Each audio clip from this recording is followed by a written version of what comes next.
I am so young. I have no experience. I have no money. I'm just one person. I'm all alone. What difference can I make? I'm just a girl. Well, I'm not. But these are the excuses after excuses that we give ourselves to not work on something that we deeply care about and truly love. And the extent of giving excuses has come to such a ridiculous point that nowadays we start to give silly ones. You know, we hear a lot of inspiring stories of people who actually overcame. So it comes to such a ridiculous point that we start to think about things like, you know, there are so many people who overcome their challenges in life, who actually faced a lot of challenges in their earlier life, and they actually became successful afterwards. So then we start to think, maybe I didn't have enough problems in my life previously. Maybe I'm just a too normal person to start something new and work on something. And these are the excuses we start to give because we know that working on something that is totally new is difficult. It's a journey that is, next. It's a journey that is uncertain. It's something that is full of danger and something that we have no idea if it's going to be successful or not. So this is the reason we think that people who might be having a different, who might be having a different, childhood or maybe having some kind of disability, might be the different kind of people should be doing it. So we just let this kind of people taking over, changing the world and all those kind of jobs, right? So, but the thing is, we have to start working on something. And sometimes we also try to give excuses like, when I have all the money in the world, when I have all the time in the world, then I will work on something. But guess what? Look at your calendar. There's Monday, Tuesday to Sunday, but there's no someday. There's no someday in our life which we'll just work on something. And that is the excuse that we start giving and start to talk about. Next. But the thing is, sometimes we also think about, maybe my idea is too big. It's too impractical. Something that I want to work on, but it's just too big. It's not going to be happening. But thinking big is a good thing, because if you think big, what happens is that you know the whole vision. You have the whole vision, big picture in front of you, and that is going to motivate you to work on something. And then even though there's a lot of difficulties, even though there's a lot of challenges, you are actually going to be overcoming those challenges and move towards the big picture. So the idea is that you're supposed to follow through and take actions. So that is the thing we're supposed to do. But taking actions at our age, especially you guys are so young, we're in high school. Just for the record, I just graduated from high school last year. So yeah, I'm pretty much the same age as you guys. So the actions at our age is crazy. But actions doesn't have to be big. What we can do is that we can actually start writing down every single idea of ours in a notebook or somewhere we prefer. Now, why do we have to write down every single idea, even the stupid ones, sort of? The reason being is that it's not so much about the idea itself, it's about the thought process behind that idea.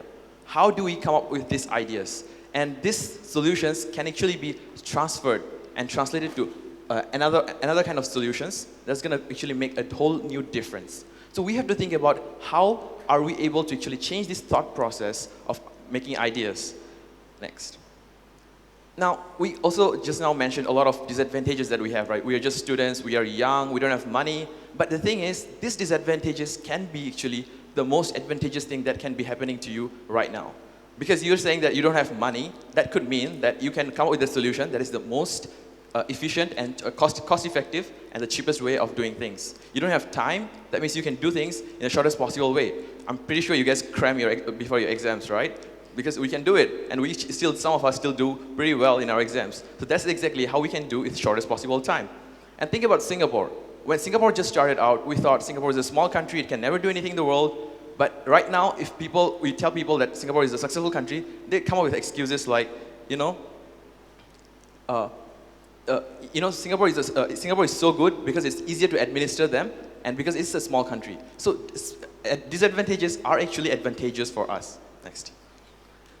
Now you tell me, Sazzad, you have all the great ideas and many of people have a lot of great ideas, but I have no clue in my life. What am I going to do? But think about this. All the great ideas around the world have this same common thing, that all of them are trying to make the world suck less. That is exactly what we are trying to do in every possible way. Now, does it have to be world-changing, revolutionizing? It doesn't have to be. It could be simple things. Next. Elizabeth Holmes, one of my idol who I look up to, she was actually really scared of needles when she was young. I'm pretty sure all of us are scared of taking injections or doing a blood testing. So she came up with this idea of needle-free, painless way of doing blood testing. And her company is valued at $9 billion. And she's the youngest female billionaire at the time. And next. And then we have this amazing guy called Elon Musk. I love him. And he is somebody I really, really look up to, and he's my inspiration. So what about Elon Musk?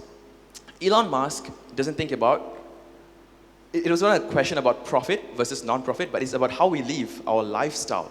How do we actually come about and doing good? And how do we change the world and make the world a better place? The video.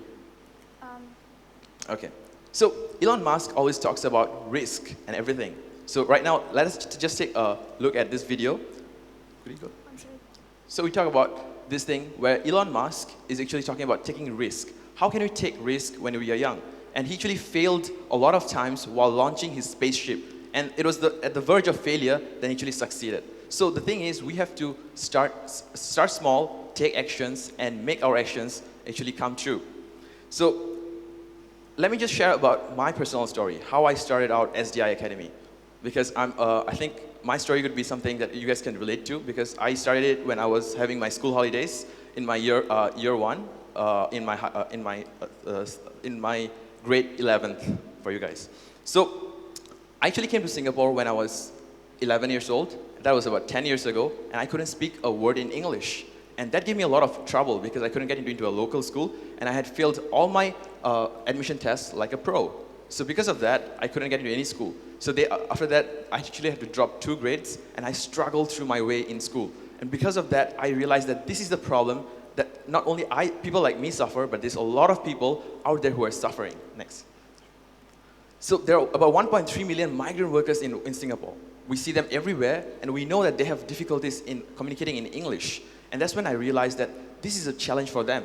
For me, it was the challenge of getting to school, but for them, it is about making it through every single day. Because if they don't understand their safety instructions at their workplace, then they're not going to be able to follow these safety instructions. And sometimes it can make a difference between life and death, especially in times of emergency situation where following safety instruction is crucial. So because of that, I started out SDI Academy during my school holiday, and I started out all alone. Next. Because when you start out, you think that if you're getting people to come on board, you have to pay them, there's a lot of cost incurred, and you can't do anything. So where do? We started alone, and we go all out doing that. So I started SDI Academy about 2 years ago, in 2013, during my school holidays in November. So I started teaching these migrant workers English, and I thought, why not we teach them English in a way that is very relevant for these people, such that they understand the language because with the help of their own language. So if they're from Bangladesh, they learn using Bengali. If they're from China, they learn using Mandarin. And if they're from other countries, they learn using their own native language, because learning English in English might be ineffective at the start for their proficiency level. It doesn't make sense. It is unintuitive. So that's why I started doing that way. And I started alone, but right now, I have a dream team, next, who actually rock every single day of our lessons and make it the most fun thing for students to come by. And we know sometimes we don't really love our school, right? I mean, I'm not supposed to advocate this, but the thing is, our students actually inspire us to love school because they come back to school every time, our lessons, because they love it so much. And because of that, right now we have a great team of people who does this. Next. And the thing is, the whole beauty of this is that we have to start small, take small steps, and then go towards the big goal. Because our aim is to impact 1.3 million migrant workers in Singapore. That's not an easy feat, right? So what we have to do is to take small steps. We can't be very scared just because the aim is so big. But we have to start somewhere, and right now, maybe, just maybe if you start somewhere, you can actually impact and go towards it. Next. And we actually have managed to gather more than 1,500 migrant workers' interest to join our academy, to learn English, because they actually love the way that we teach and organize things. So this is the thing, that there's so much things going on, and we have to actually understand how do we gain interest of these people. Maybe if we persevere through, that is the time we can actually make a difference in these people's life. Next. And currently, SDI Academy is really, really proud to be partnered with these amazing organizations.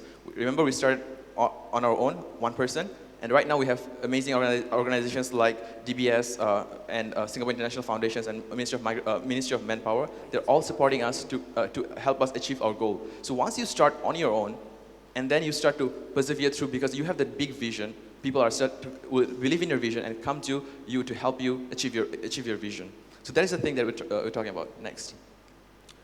And this lazy guy over here who didn't used to finish his homework is actually managed to write a book which has been sold out for our first edition. And we have to think that although we have a lot of limitations that we have in our life, and we might not be performing well in different areas of our life, but there could be some other areas that we can actually excel in. And we have to find that niche. We have to find that area where we can actually make a difference and making people's life better. Because once we have that big ambition in our life that we want to make things a bit easier for people, make lives a bit better for people, then the pain does not seem like a pain anymore. Work does not seem like a chore anymore because we are making a difference and we know that at the end of the day, all our hard work is going to be paid off. Next. Now, we have achieved so much in such a short span of time. Was that luck? Yeah, I'll admit that it was a lot of things about luck. But just like your exams, even if you're lucky to get a lot of easy questions, if you didn't touch your book at all, you wouldn't get those questions, right? Just likewise, if I didn't try and venture out, even though I was lucky, I wouldn't even have known that I was lucky to do this. So likewise, you wouldn't know that if you're lucky or not until you actually try. And the dots will only be connected at the end of the journey, not before you start the journey. So, next. So, along this journey, we have met amazing people. And one of those organizations that actually helped us with a lot of social programs that we conduct for our migrant workers is Society Staples. One of my great friends, she's also a young entrepreneur like me. So, what they did was that they actually organized an outing, a dragon boating excursion for our students. And another one was by Geylang Adventure by my friend Chayan Tu. And what they did was having a cooking competition for the migrant workers. So we had to teach them English in 50 hours, and then they had to be in a group, and which is a mix of Singaporeans as well as the migrant workers, and they had to communicate and come up with a cooking experience, and then they have to win the competitions. So that was the ultimate goal. So the thing is, once you start to do your journey, people are going to come and help you. And imagine if each of us start working on the things that we love and deeply care about. And if each of us are doing our own things at the same time, helping each other out, the thing is, the whole pace of changing the world is only going to accelerate. And I'm looking forward to the day where we can all make the world suck less together. Thank you.